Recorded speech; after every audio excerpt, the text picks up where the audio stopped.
Shalom. Selamat pagi Bapak Ibu dan saudara yang terkasih dalam Tuhan.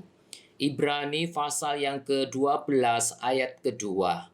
Marilah kita melakukannya dengan mata yang tertuju kepada Yesus, yang memimpin kita dalam iman dan yang membawa iman kita itu kepada kesempurnaan, yang dengan mengabaikan kehinaan tekun memikul salib, ganti sukacita yang disediakan bagi Dia yang sekarang duduk di sebelah kanan tahta Allah.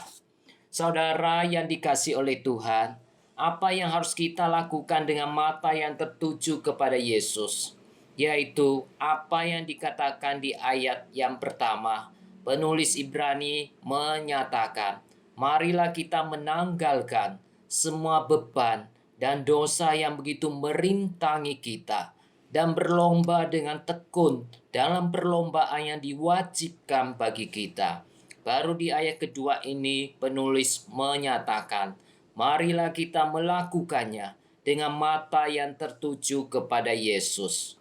Kata mata yang tertuju atau memandang ke atas kepada Yesus adalah kata kerja yang tidak biasa yang secara khusus dipakai di ayat yang kedua ini, yang menyiratkan, yang mengandung arti pengabaian yang teguh terhadap hal-hal yang lain dan hanya fokus kepada Yesus.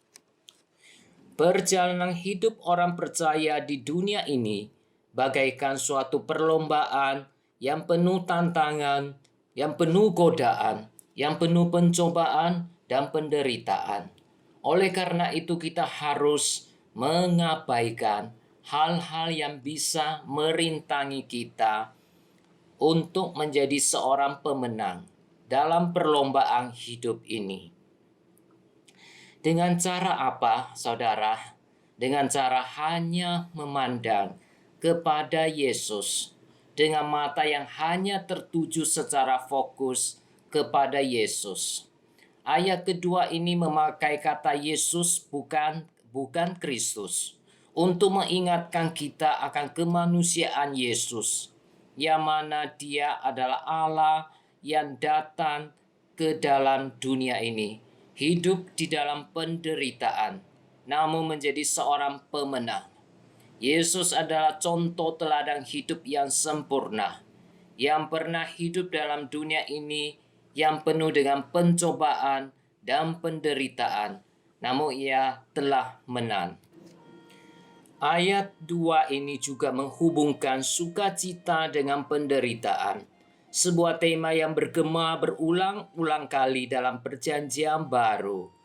Hal ini menyatakan Yesus berhasil mencapai kemenangan di tengah-tengah penderitaan, karena mata Yesus tidak terfokus pada penderitaan dan penghinaan yang Dia alami, melainkan pada sukacita dan kemuliaan yang disediakan Allah Bapa baginya kelak setelah Ia mencapai kemenangan. Dan dikatakan oleh firman Tuhan, sekarang Dia duduk di sebelah kanan tahta Allah. Saudara yang dikasihi oleh Tuhan, penderitaan Yesus adalah bagian dari perjalanannya menuju tahta yang penuh kemuliaan dan sukacita. Salib bukanlah akhir perjalanan, melainkan proses untuk menggapai kemenangan. Setelah melewati salib, Yesus Kristus ditinggikan, Yesus dimuliakan, dan duduk di sebelah kanan tahta Allah Bapa. Saudara yang dikasihi Tuhan, untuk menjadi seorang pemenang, pelari harus fokus pada tujuan dan tidak fokus pada hal-hal yang lain. Tujuan sasaran kita adalah Yesus Kristus. Dia adalah teladan kita yang paling sempurna. Dia akan memberi kekuatan dan harapan kepada kita.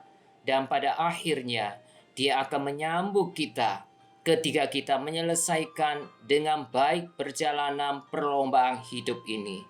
Perjalanan iman ini Yesus sendiri telah berjalan dan menyelesaikannya dengan kemenangan. Karena itu, Ia akan memimpin dan menjaga langkah kita di sepanjang perjalanan hidup ini. Ia telah menyelesaikan karya besar yaitu karya penebusan bagi manusia, umat pilihannya, dengan mengabaikan segala penghinaan dan penderitaan salib. Oleh sebab itu, Yesus akan memelihara kita untuk tetap percaya dan memenangkan perjalanan hidup. Marilah kita memandang kepada Yesus yang memimpin kita dalam iman dan membawa iman kita itu kepada kesempurnaan. Amin. Tuhan Yesus memberkati kita semua.